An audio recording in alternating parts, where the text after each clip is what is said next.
On this edition of Sightings, a woman's childhood nightmares come dramatically to life when she moves into her dream house.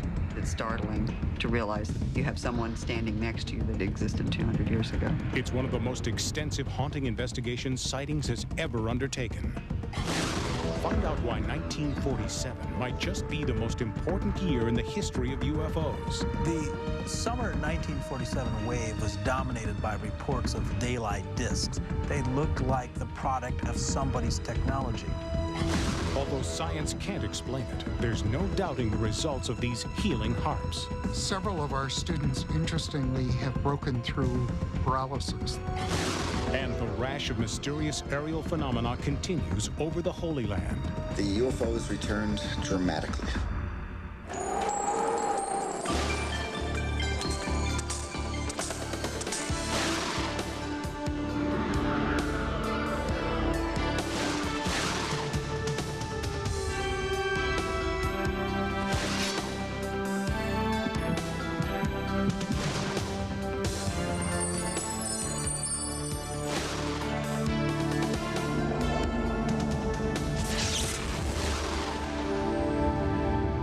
Welcome to Sightings. I'm Tim White. Since she was a teenager, Beverly Ehrig has had dreams and visions of an old house and a mysterious stranger standing alone on a windswept hill. It was quite literally Beverly's dream house, and after a chance meeting in a small Maryland town, this California native discovered her dream house was real. She felt compelled, even forced, to move in. And since then, everything has changed.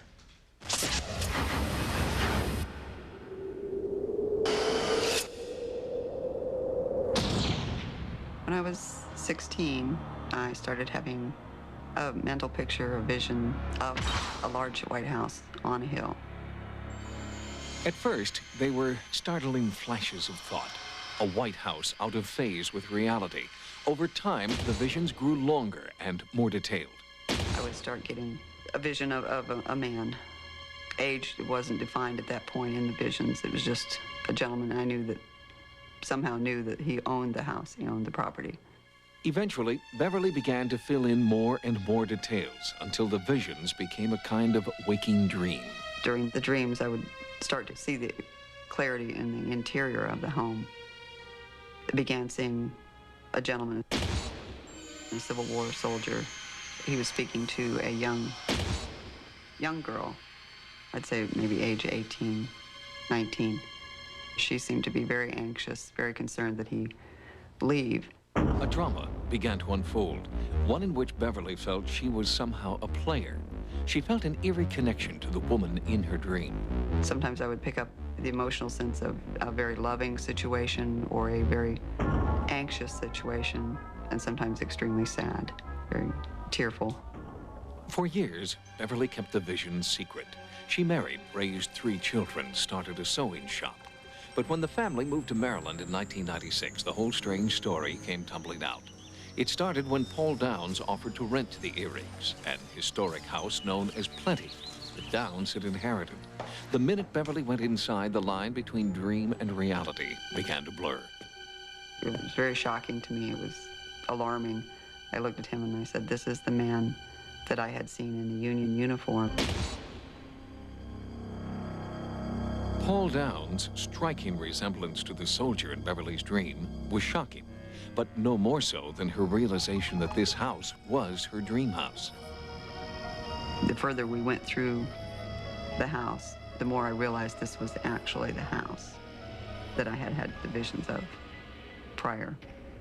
And coming up the driveway a little bit later, I realized this was also the visions I'd had of the home when I was 16. Beverly felt she had to move into this house, and as soon as she did, the whole family began to experience haunting visions from another dimension. Anyway. On New Year's Day, we were downstairs in the music room, and it was my mother, my sister, and I. We were just reminiscing, laughing, and carrying on. We happened to look over, and a man had walked in the room. It startled all of us, and I think my heart stopped, and I just stood there. She was very terrified at that moment, and I said, "You need to calm down." I said, "We evidently startled this person as much as they've startled us." He was wearing a white ruffly shirt with a big ruffle collar and sleeves and a pair of dark pants, and he didn't have any feet. And we looked up the style of the clothing, and it was the late 1700s. Not all of the apparitions are this well defined. Beverly's husband, James, has seen ghostly, vaporous forms near an ancient oak in the front yard. I would look over in that direction, and it would seem like a blurry object would be ducking behind the tree. And it would happen all different times of year. Everything behind it would be out of focus, like something was blocking the light. I don't know if it's out of this world or not. I just know that it wasn't natural. In the sewing room, both Beverly and her daughter have seen brilliant lights swirl around the room, then disappear in a flash. The family dog also seems to be sensing the strange energy here. On different occasions, he's wagged his tail and acts as though he's interacting with something that we don't see. But one apparition in particular haunts her, the one which both Beverly and her daughter have seen. As we came into the room, I felt almost a chill, and then a very warm sensation of someone had wrapped an electric blanket around you. It was a very, very nice feeling. And instantly got a mental picture of a woman who introduced herself as Mary. This was the same woman who had haunted Beverly's visions since she was a teenager. Now she had a name, Mary, a name that Paul Downs discovered in land deeds from 1834. If you go back in the deeds, there was a doctor and his wife by the name of Mary Diggs that did live in the house, Robert Diggs. Mary and the other spirits, which the Earigs now believe are inside this house, all make their presence known through vision and sound. James has heard voices talking in hushed tones. Beverly and Alethea have heard footsteps, slamming doors, and furniture being moved. And it's not just the spirits of Mary and the soldier that want their presence known. I was cleaning the top of the staircase and stood up and stepped back and physically bumped into someone. And it was a gentleman I had never seen before. He was dressed in, I would say, late 1700s. Of course, it's startling to realize that you have someone standing next to you that existed 200 years ago. Was this hallucination? Had Mary transferred her visions to her family? No, she had not, because others who had lived here before had also seen and heard echoes from the past.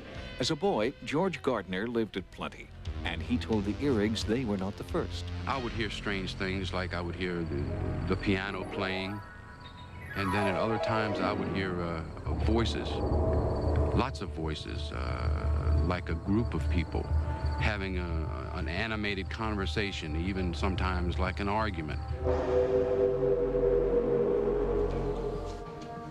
George's niece, Carmel Bender, moved into the house in the late 1950s. She too heard voices and footsteps, but it was one eerie encounter on the staircase that still haunts her. I remember feeling this something above me, and it was a male spirit hovering above me, and he asked me if I was okay. Carmel recalls following the spirit into the master bedroom, where it was joined by another entity. They're transparent and white, and they were talking and arguing in the master bedroom in front of the fireplace. And I finally got to see what I'd been hearing for so long. Carmel believes she knows the identity of these spirits. One is her grandmother, Evangeline, who died in this very same bedroom under mysterious circumstances. The family was told that she'd hit her head on the bathtub, but Carmel has always doubted that this is the whole story.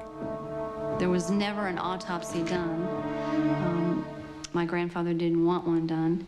And her death was kind of a mystery because we don't really know if she fell and hit her head. And I think that restlessness from that death may have something to do with restlessness here in the spirits that live here. With so many separate and credible accounts, and Beverly's eerie connection to the apparitions here, Sightings has asked 2 renowned paranormal investigators to comb the house for answers, to use the scientific means at their disposal to draw out the haunting activity at Plenty. Thomas Wolfe may have said, "You can't go home again." But Beverly Ehrig believes she has come home. And she believes the reason that she's been drawn to this house is somehow connected to the haunting activity inside. When Sightings returns, our scientific investigators begin to search for answers.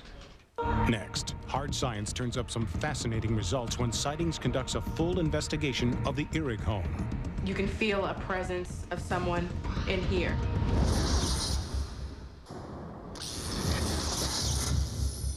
In 1996, Beverly Ehrig came home to a place she'd never been before. A quaint Maryland plantation house that she had dreamed about for more than 20 years.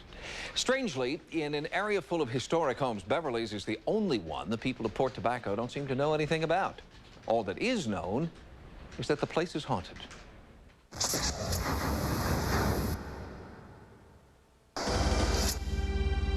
Beverly's house is now the site of intensive research being conducted by two eminent paranormal investigators who will try to identify the possible causes of the haunting. Al Rober, an expert in the collection of electronic voice phenomenon, will attempt to capture sound imprints on blank audio tape. He will use electromagnetic sensors to pinpoint the best recording locations. EVP voices are actually voices that are commenting on things that are current, that are there. It's almost as if they're watching your every move. I mean, you know, you'll be doing something and they'll comment on it. Parapsychologist Dr. William Roll will use special computer software and instruments to test for electromagnetic anomalies and other environmental factors that may be influencing the haunting here. What's called hauntings may consist of natural occurrences. Rober believes that because of its magnetic sensitivity, blank audio tape can pick up voices from another dimension. Rober begins by taking electromagnetic field readings and recording his findings. You can feel a presence of someone in here. People have reported that. Right. Spikes on the meter indicate possible sources for the haunting. Rober did not know that this is the location where the Ehrigs have seen the spirit they call Mary. But he found it with electronic equipment. He also pinpointed the location of another ghostly encounter based on his field readings. These are the locations, the master bedroom and Alethea's bedroom, where Rober will set up his EVP recording systems. These are the places where he believes the electromagnetism is ripe for haunting. I certainly wouldn't doubt that there is activity in this house. As a matter of fact, I think there's probably strong evidence that there is. Rober believes that a television tuned between channels creates a positive magnetic field that may attract the spirits. It is placed in the bedroom where Alethea has been awakened in the middle of the night by a warm, amorphous presence. We'd like to ask or welcome any of the entities in this house to please utilize this microphone and this tape recorder, imprint your voice on this tape, and answer some questions for us. Come through, use the television. Who are you? Are you the person that was in Alethea's bed? Later, reviewing the tapes from this recording session, Rober discovered what he believes is a male voice imploring, "Please, please."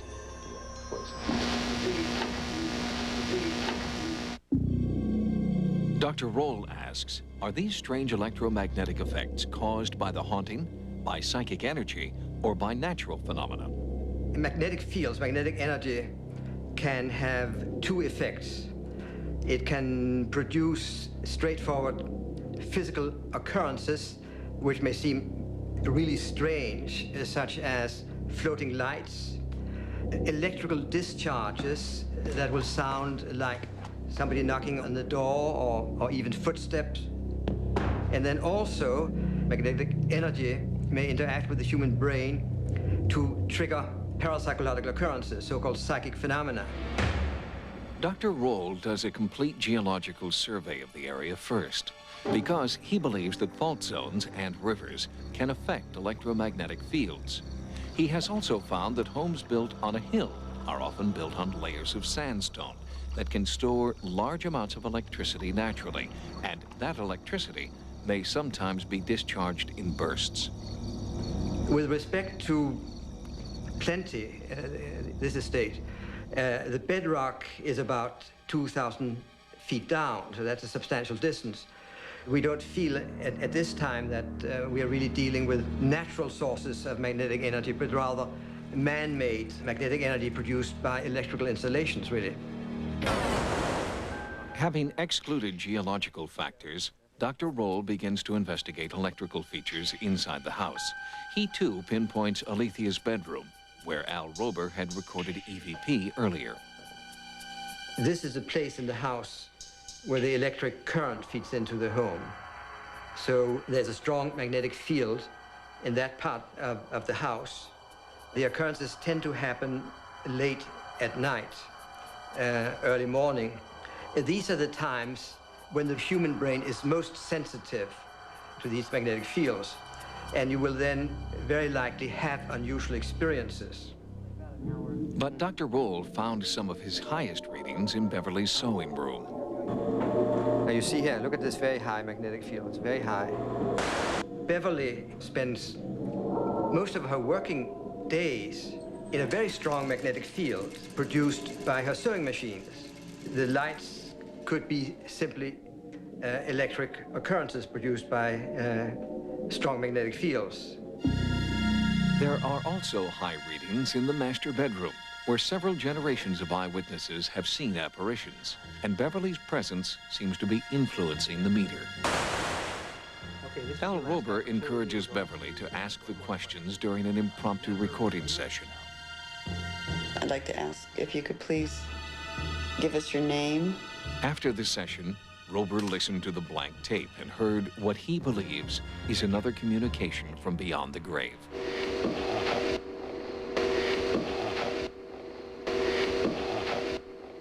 The whole concept or idea of getting a voice on tape, and it's a room that apparently there's been a lot of activity in, you know, you're starting to build the blocks that you need to come up with a case for a haunting.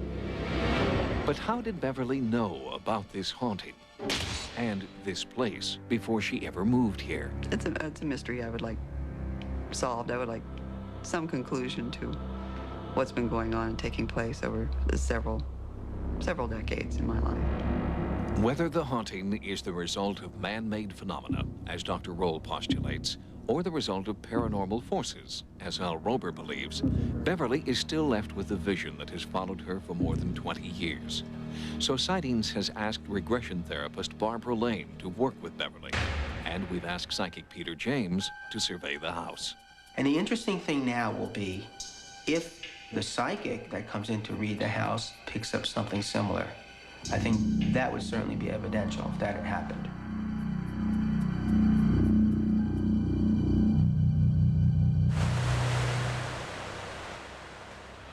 On the next edition of Sightings, paranormal investigator Peter James will conduct his own survey of Beverly's dream house and attempt to psychically connect the dots in the ongoing mystery of plenty.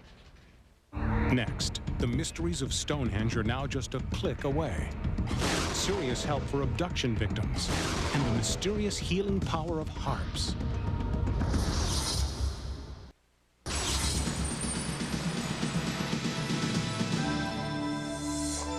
Now, here are some of the stories Sightings is following in the news. Stonehenge, the international symbol of ancient mysteries and supernatural forces, is about to enter cyberspace. Plans are underway to turn the megaliths into a virtual reality playground, and all by the year 2000. In Portsmouth, England, the world's most mysterious monument continues to thumb its nose at the scientific community. But now archaeologists using computer models are beginning to unravel the mystery of Stonehenge. And as their work progresses, you can follow along through the internet. Until recently, we thought Stonehenge was built round about 2000 BC. But we've recently carried out a lot more work on all the excavations which have been taking place at Stonehenge for a century. And as a result, we can show that it was built in about 8 phases, the earliest one of which was 10,000 years ago, 8000 BC. Researchers at the English Heritage Society are using this new data to create an interactive virtual Stonehenge. We wanted to look at virtual reality as a means of bringing the stones closer to people. It is possible on the internet to log on to this model and to experience going to Stonehenge through that medium.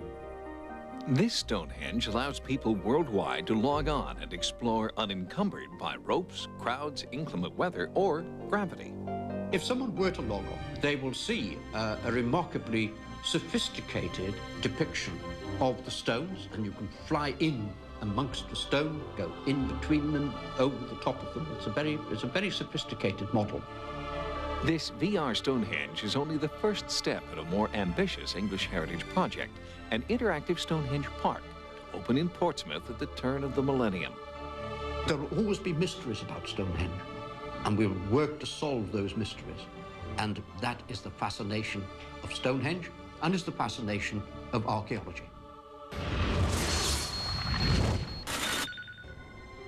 In Houston, Texas, this study of physical after effects from UFO encounters is raising eyebrows and disturbing questions. The catalog essentially lists where a case happened, when it happened, who the participants were, where the reference documentation can be found, and then a brief summary of what happened in the way of physiological effects. Retired aerospace engineer John Schuessler has researched UFOs and their physiological effects for over 15 years and has collected over 800 first-hand accounts. We used to investigate a case and say, that's really interesting if it's known or it's unknown, and we go on to the next case, go in the file, and no one would ever see it. Schuessler had a better idea. He created a database of significant close encounters, including many of ufology's landmark cases. In the Cash Landrum case, it was unique in that 3 people were involved, 2 older women and 1 small boy. On the evening of December 29, 1980, Betty Cash, Vicki Landrum, and Vicki's 7-year-old grandson Colby all claimed that they had seen a brilliant UFO, belching flames so hot it burned trees, melted asphalt, and disabled the women with permanent physical ailments. That listing contains such effects as nausea, diarrhea, burns, hair loss, eye damage, cancer, which developed later. These women actually exhibited classic signs of radiation exposure. Betty Cash is still fighting her cancer, and Schuessler is concerned that others may suffer a similar fate. The kind of injuries that I am seeing in some of these cases could not be caused by imagination or hypochondria. They're physically real things that happen to real people. Schuessler's initial study has encouraged many previously reluctant witnesses to come forward and share their UFO experiences. The results of these new cases will be published in a subsequent study. I know that tomorrow the phone could ring and I can have another case like the Cash Landrum case where somebody was harmed in similar ways. When I spoke to Mrs. Cash and Mrs. Landrum, I was really impressed by the level of their injuries and the product of their misery. And one of the things I promised them was that I would put forth a catalog that medical doctors could have in the event this would happen to somebody else. Their wish was that if it ever happened to someone else, they would get help and not get laughter. We'll have more stories in the news on our next edition. Now, a look at what's coming up as Sightings continues. In 1947, no one had ever heard the term flying saucer. Then, Ken Arnold saw one. Ken Arnold was about as honest a man as they come. Sightings looks at when UFOs first captured the world's attention.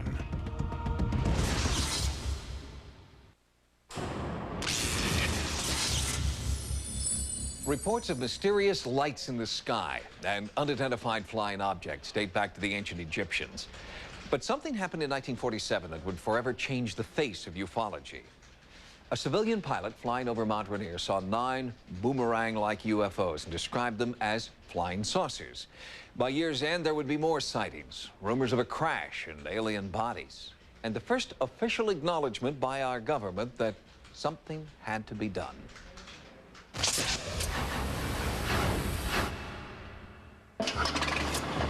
If modern ufology has a birth date, it is June 24th, 1947, the day Kenneth Arnold saw 9 unidentified craft flying in formation over Mount Rainier in Washington state.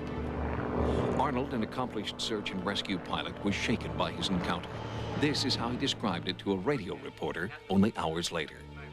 I could see them only plainly when they seemed to tip their wing or whatever it was, and the sun flashed on them. They looked something like a pie plate that was cut in half.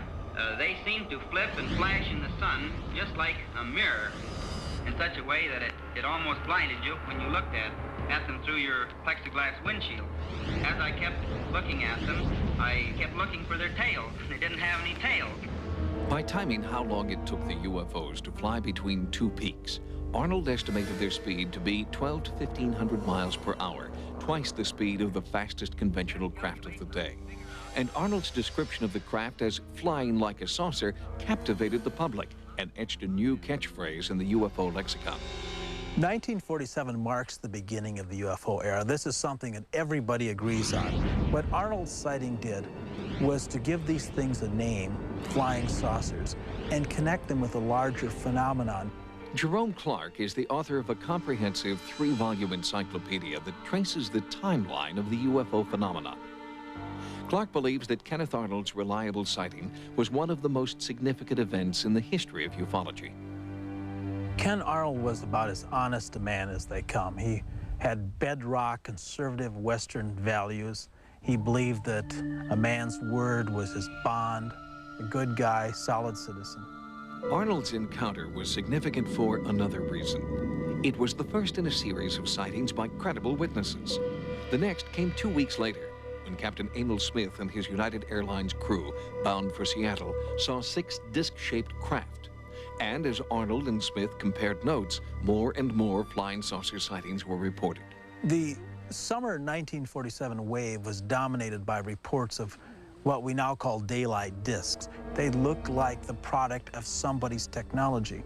The way these things moved, their extraordinary performance characteristics, caused people to believe that some kind of extraordinary breakthrough in aviation technology had been accomplished. But the U.S. government disclaimed any connection to the discs. So, when another major UFO sighting came to light just days after the United event, it was Pulp magazine publisher Ray Palmer and Kenneth Arnold who initiated an investigation.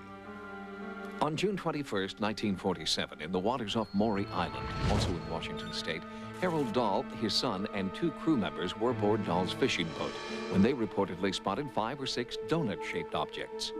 One of the UFO appeared, from their point of view, to perhaps be having mechanical problems. It was coming down in this falling leaf fashion. When the UFO got down closer to the water, a second UFO approached it. It touched it as if to jumpstart, perhaps. When it jump-started, the first UFO, the one that had been in trouble, dropped some residue. Then all of the craft took off into the sky and disappeared. When Kenneth Arnold arrived to investigate the Maury Island UFO event, Harold Dahl said he had fragments of crash wreckage, and he had a partner, Fred Chrisman, a man whose contribution to ufology is considered dubious at best. Fred Chrisman was a guy who had shown up earlier as a teller of tall tales. For example, 2 or 3 years earlier, he had written Ray Palmer, who was the editor of a couple of science fiction magazines, and told him that when he was in Burma during World War II, he had encountered malevolent humanoid creatures and had a machine gun fight with them and had to fight his way out of the cave. But while public doubt was being cast on Chrisman, Arnold was working behind the scenes with Air Force intelligence officers. At this point, Dahl apparently became frightened that they were going to get into trouble, whereas Chrisman, who was a more experienced spinner of yarns, thought maybe here was a real opportunity to make some money, to tell a big tale and let it fly. And if he could get it endorsed by the U.S. Air Force, all the better. That plan was never put into action. When officers Davidson and Brown wrapped up their investigation, they took their research, boarded an Air Force transport, and died minutes later in a fiery crash. The Air Force concluded, and so did several local newspaper reporters, that this story began not as a well-thought-out hoax, but just as a joke, which was to be played on Ray Palmer, the magazine editor. And it was, of course, inspired by all the UFO sightings that were happening during the summer of 1947.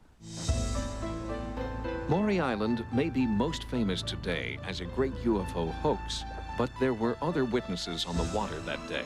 And Halberter has interviewed one man who did not go public. Barney Leroy saw the same donut shapes. Barney Leroy saw the UFO in the falling leaf pattern. And Barney Leroy saw the jump start. Barney Leroy, a local fisherman and a minister, passed away in 1980. But Sightings found Barney's brother Bob, who recounted this little-known side of the Maury Island story. He said, Bob, one of these discs looked like it was going to crash right near his boat, right over here, maybe 100 yards from the sighting. And he said that another one suddenly came down over the woods and over the trees and touched it. Didn't crash into it, but touched it just enough to give it life, vim, vigor, and vitality. Is Maury Island the birthplace of ufology's seamy side? Or was it an oracle for future events that would take the world by storm less than 2 weeks later? We may never know. But what is known is that within a matter of months, the Air Force created the top-secret Project Sign to investigate reports of UFOs.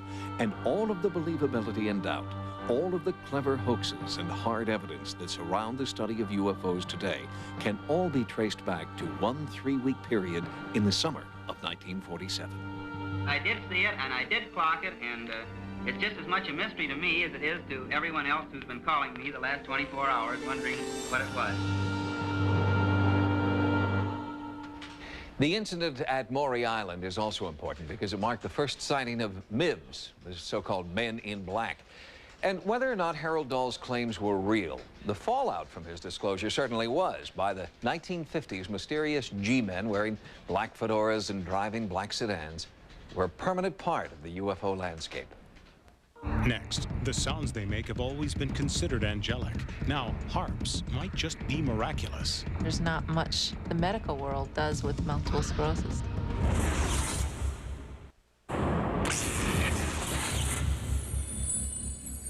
Imagine you're in the prime of life, healthy, active, embarking on a brilliant career, and then you get a headache. You feel weak, your hands start to tremble. When it happened to musician Ron Price, he was devastated to learn that he had a Parkinson's-like disease. But finding out he had this degenerative disease has led Ron to discover a unique healing therapy that's helping a lot of people.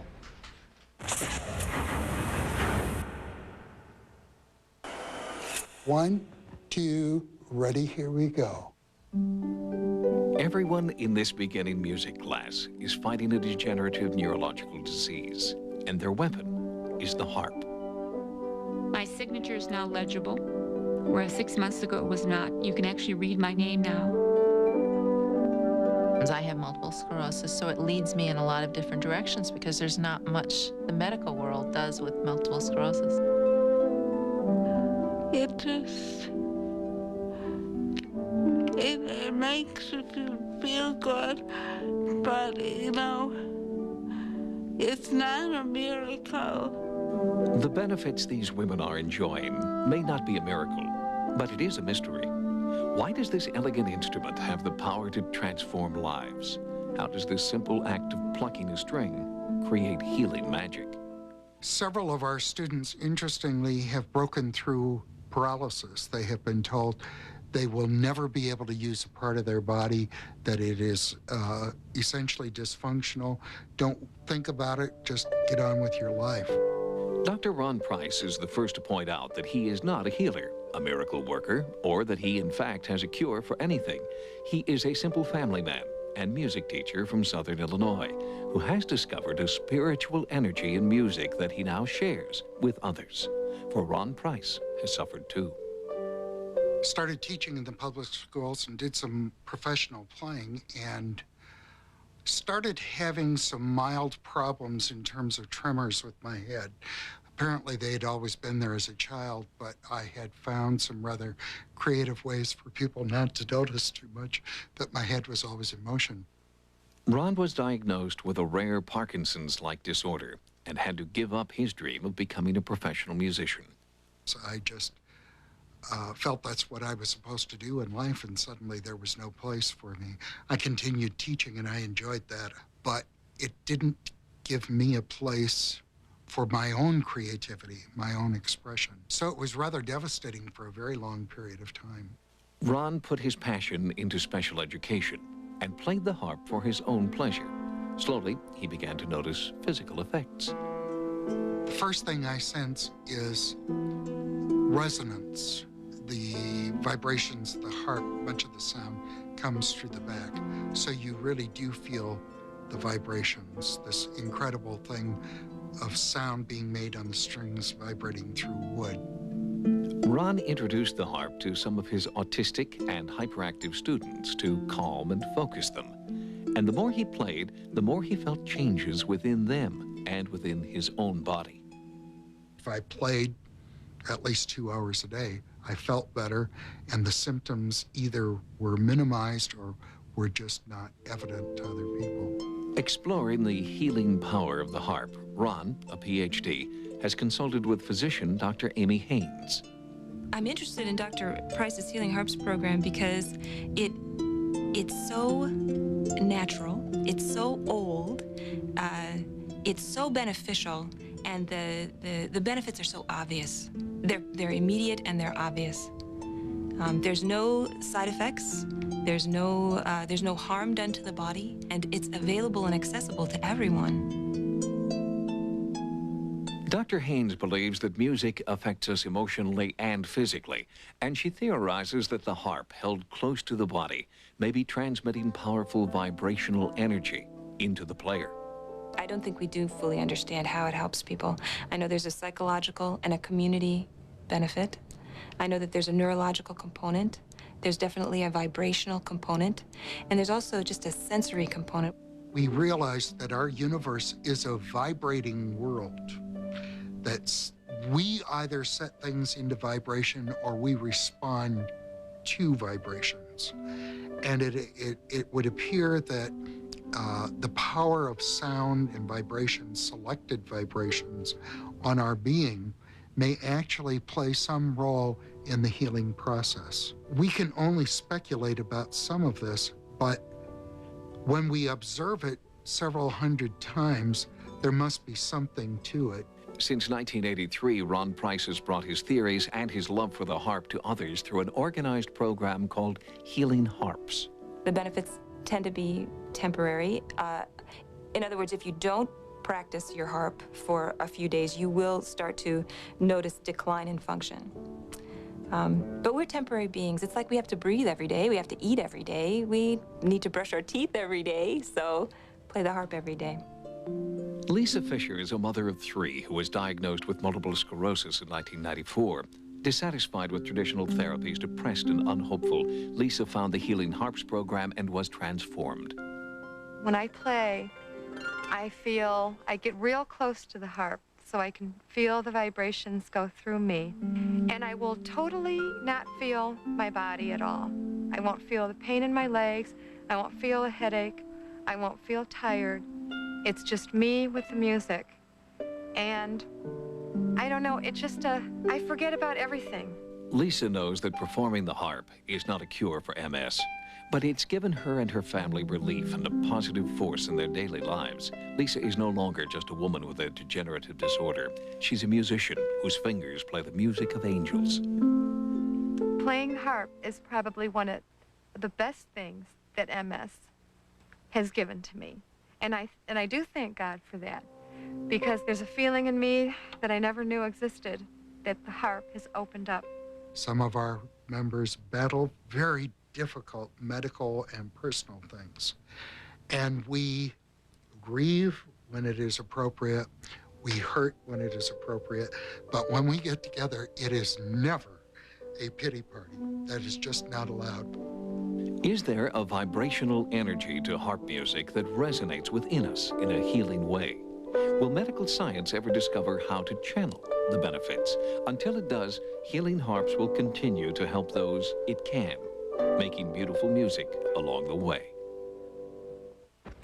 Ron Price also has a PhD in special education and has used harps in his work with children with learning disabilities and behavioral disorders. In a study, Price found that many kids who were considered violent, unteachable, and antisocial became cooperative, outstanding students after learning and playing the harp.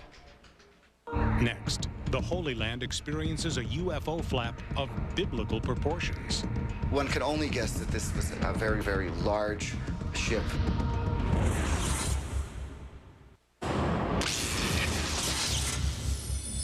They're back. UFOs are again being spotted throughout Israel, and as we reported on an earlier edition of Sightings, there are those who see these saucers over the Holy Land as an omen of biblical proportions. It started in 1987 when auto mechanic Amy Arai spotted a fiery UFO over Shikmona Beach near Tel Aviv. His encounter and the debris left behind are as famous in Israel as Roswell is in the U.S. For the next 6 years, reports of UFO sightings, crop circles, and livestock mutilations poured in from all over Israel. But then in 1993, the sightings suddenly stopped. Until now. In February of this year, 1996, the UFOs returned dramatically. Barry Shamish is an Israeli journalist and UFO investigator who is researching the return of bizarre craft over the Holy Land. There's no conspiracy, there's no plan, there's no plot. For some reason or another, there are craft over the skies of Israel. Not everyone has accepted as fact the presence of unidentified craft over Israel.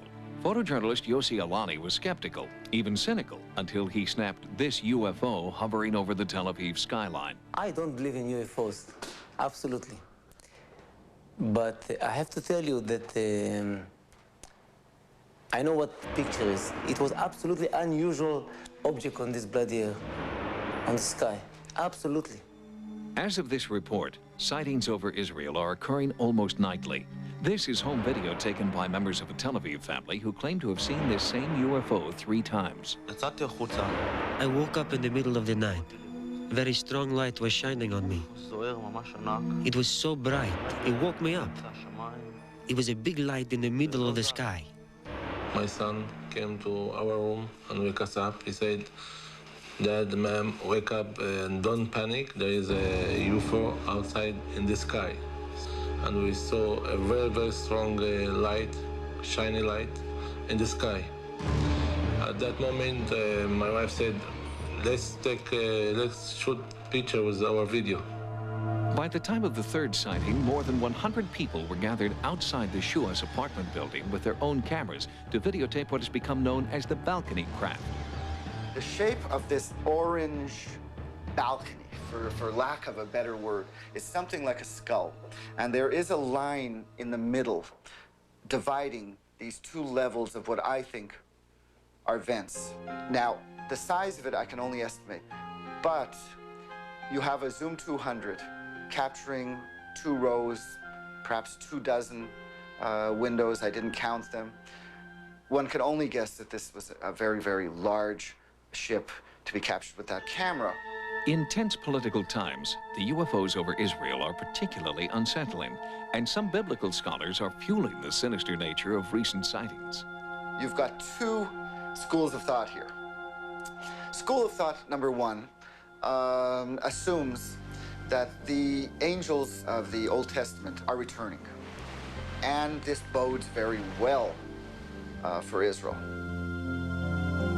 Thought number 2, it's not the angels returning, it's the giants, the Anakim of the ancient scriptures returning. These were the enemies of God that he ordered Joshua, David to destroy.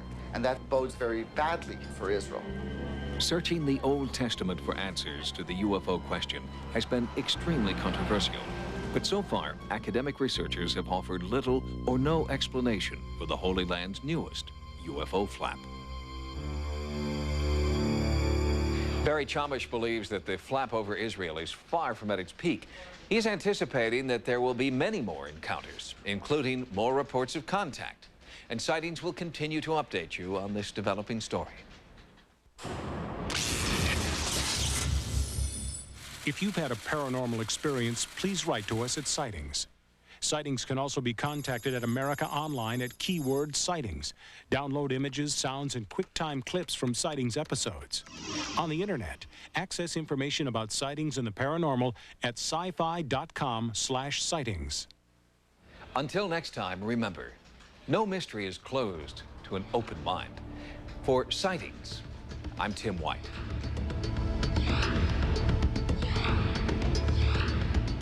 Next on Sci-Fi, Dark Shadows.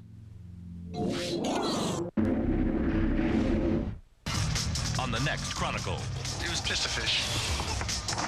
Moby Dick was just a fish. He's got gills and everything. Well, that's weird. Weird is good. We like weird. Sci-Fi's The Chronicle, Friday at 7 p.m. on Sci-Fi.